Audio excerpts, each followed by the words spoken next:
Latvijas valstī 107 gadi un 107 izcils personības, 107 izcili cilvēki no savas zināšanu, pieredzes, profesionalitātes skatu punktu mums atbild uz jautājumu, ko tev nozīmē Latvija. Un šodien uz šo jautājumu atbild ģenerāla prokurors Armīns Meistars. Meistarkungs, ko jums nozīmē Latvija? Latvija man nozīmē pirmkārt lepnumu būt latvietim. Saistībā ar savu amatu es esmu lepns un man ir gods kalpot sabiedrībai, rūpēties par Latvijas drošību, lai katrs, kas dzīvo Latvijā, varētu mierīgi iziet uz ielas, nesatraukties, ka kāds viņam uzbruks, atņems viņa mantu vai vēl trakāk laupīs veselību vai dzīvību. Un tā ir atbildība. Tā ir atbildība sabiedrības priekšā katru dienu, ejot uz darbu, darīt savu darbu godprātīgi, profesionāli, lai sabiedrība uzticētos. Un līdz ar to arī šī uzticēšanās ir tāds ikdienas katras amatpersonas pienākums un atbildība. Par to drošību mazliet vairāk. Tā ir plašāks jēdziens, ne tikai tas, ka mēs izejam uz ielas. Noteikti, jā. Mēs dzīvojam ļoti sarežģītā laikmetā, ģeopolitiskā situācija, tepat blakus notiekošais karš, un ne tikai te blakus dažādi terorisma akti, kas skar citas valstis. Tas ir vēlreiz stāsts par atbildību, ne tikai prokuratūras, bet visu tiesību aizsardzības iestāžu atbildību reaģēt uz šādiem notikumiem, izdarīt savu darbu maksimāli kvalitatīvi, lai pasargātu sabiedrību, lai neļautu notikt nekam, kas cilvēkiem liek šaubīties par savu drošību ikdienā. Mazliet par prokuratūru un tās kapacitātes stiprināšanu un tādu stabilitātes nodrošināšanu, tādu iekšējas stabilitātes nodrošināšanu, kur prokuratūrā ir smieklīgi teikt, kur viens otru mīl un ciena, bet tomēr.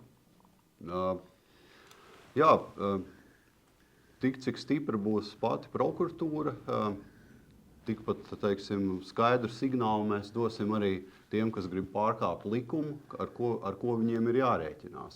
Tātad mums katram pašam ir jārod sevī spēks, ticība savam darbam, jābūt vienotiem savā darbā, un prokuratūras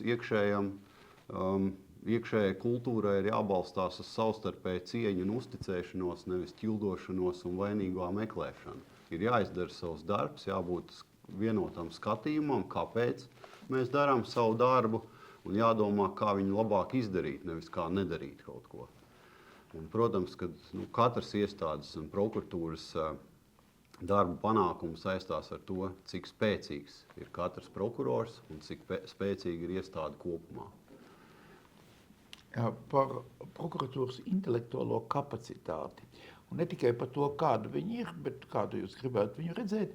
Un otrkārt par to, ka prokuratūrai agri vai vēlu būs jāiesaistās arī likumdošanas darba regulācijā, kur ir diezgan pretrunīgi daudzi ieraksti mūsu likumdošanas aktos. Un no prokuratūras mēs gaidām, lai tas tiktu sinhronizēts. Jā, prokuratūras pamatu uzdevums ir nodrošināt likumības ievērošanu valstī.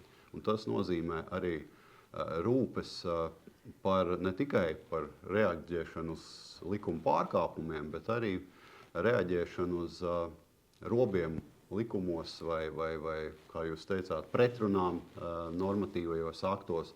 Un prokuratūra to arī ikdienā dara. Prokurori lielu savu darbu daļu velta tiesību jaunradei, jaunu likumu veidošanai, veco likumu sakārtošanai, tiek veltīts prokuratūras resursi, un prokuratūra vienmēr nāk klajā ar, manuprāt, vērtīgiem, noderīgiem priekšlikumiem, kā jau esošo likumu sakārtot vai radīt jaunu, nevis lai sarežģītu, bet vienkāršotu un padarīt saprotamāku cilvēku ikdienu un arī likumu piemērotāju ikdienu. Vēl viens papildus jautājums, jebkurā gadījumā Latvija Eiropas Savienības sastāvdaļa. Jebkurā gadījumā arī prokuratūra nav viena vientuļa sala. Eiropas likumdošana ir diezgan vienota, un Eiropas prokuratūra tomēr ir diezgan vienota. Mazliet par Latviju Eiropā no jūsu jurista skatu punkta. Pilnīgi noteikti.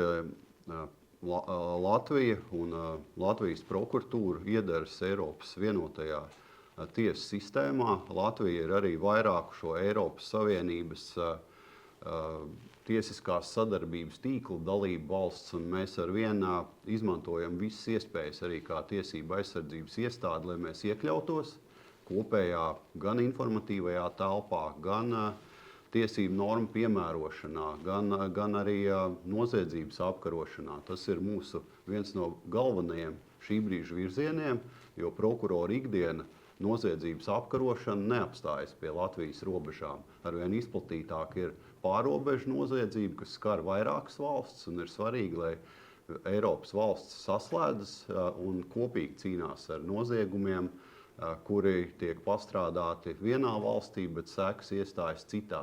Līdz ar to arī mūsu darbs ir tikai tādējādi iespējams būt vienots un efektīvs. Jā, bet arī par to pašu jautājumu, kas bija iepriekš attiecībā uz Latvijas likumdošanu, arī Eiropā ir diezgan nesinhronizēta likumdošana, un kas vienā valstī tiek uzskatīts par noziegumu, citā valstī iespējams pat tāda netiek. Man mīļotāja iedziens par narkotikām ir ļoti atšķirīgi traktēts dažās Eiropas valstīs. Tātad mūsu prokuratūras iespējas un vēlmi sinhronizēt Eiropas likumdošanu.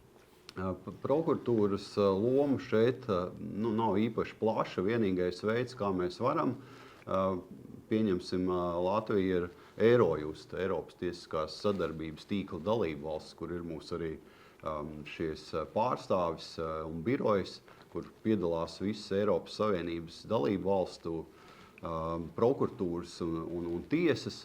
Un caur šo ļoti bieži arī šajā formātā tiek vērtēts un notiek informācijas apmaiņa, kāds ir kurā valstī normatīvais regulējums. Un tad Latvija var salīdzināt, kas darbojās pie mums, kā šī situācija ir citur. Un mēs varam nonākt pie puslīdz vienāda risinājuma. Tas ir vienīgais tāds veids, jo prokuratūrai nav ne tādas likuma iniciatīvas tiesības. Mēs varam izteikt viedokli, bet mēs nepiedalāmies šajos politiskajos, parlamentārajos formātos, kur šie jautājumi tiek risināti un meklēts labākais veids, kā vienu jautājumu regulēt līdzīgi visā Eiropā. Pēdējais jautājums. Jūs vēlējums Latvijai 107 gados? Vēlējums Latvijai un Latvijas tautai ir būt stipriem, pārliecinātiem par sevi, nenoniecināt to, kas mums ir, brīva valsts, kuru mēs neesam izcīnījuši, bet pret kuru mums ir pienākums viņu nepazaudēt. Katram rūpēties par to, ko viņš dara, ko viņš runā, kā viņš attiecas pret sevi un citiem un mīlēt šo valsti. Paldies. Paldies.